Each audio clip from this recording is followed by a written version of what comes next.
Are you totally dreading writing a massive check to the IRS? Well, go ahead and put the pen down.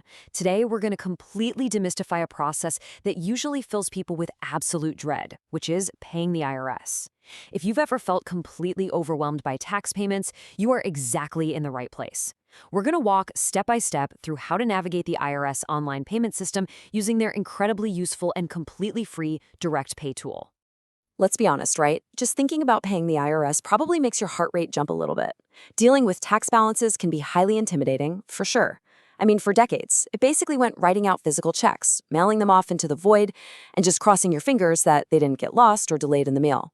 But I promise you, by the end of this explainer, you're going to see that Direct Pay offers a seamless, stress-free, and entirely paperless solution to finally getting that tax bill handled. So what exactly is it? IRS Direct Pay is a free, highly secure digital gateway.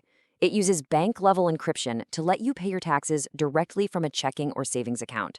But honestly, the most important part of this whole definition is the phrase guest user gateway.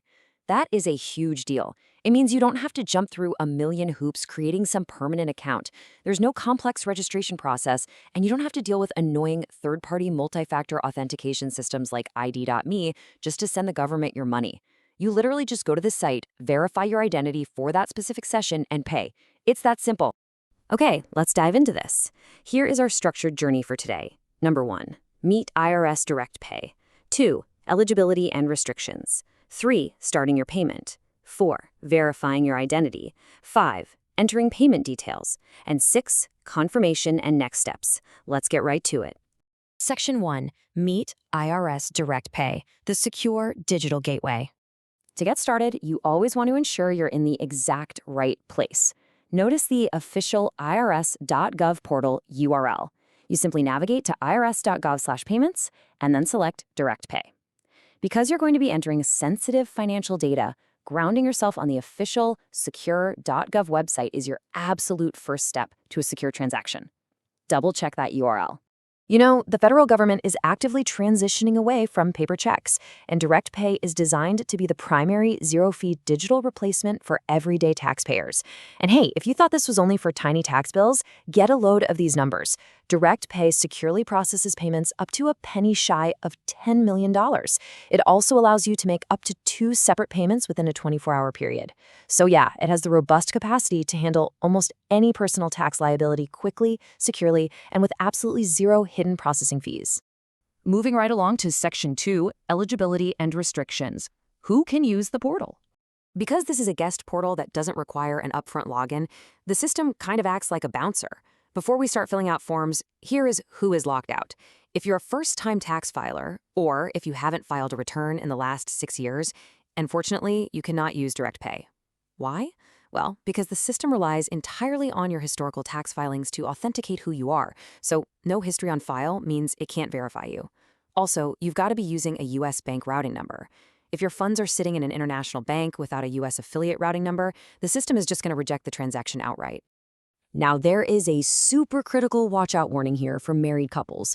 If you owe a balance on a jointly filed return, you absolutely must enter the information of the primary spouse. That's the person whose name is listed first on the tax return. If you try to verify the payment using info of the secondary spouse, the system will reject you and you won't be able to pay through this portal at all. It's a common mistake, so definitely keep that in mind. All right, Section 3, starting your payment, navigating the tax information screen. Assuming you're eligible, it's time to actually walk through the interface. Here's your overarching roadmap. The IRS has broken this whole thing down into 4 really logical phases. First, you provide the tax information. Second, you verify your identity. Third, you enter payment information. And fourth, review and sign. Honestly, just having this simple roadmap in mind keeps the process from feeling overwhelming. You'll always know exactly where you are in the flow. So phase 1 is all about categorization. You essentially have to tell the IRS exactly where to route your money. You're going to select the reason for payment from a drop-down menu.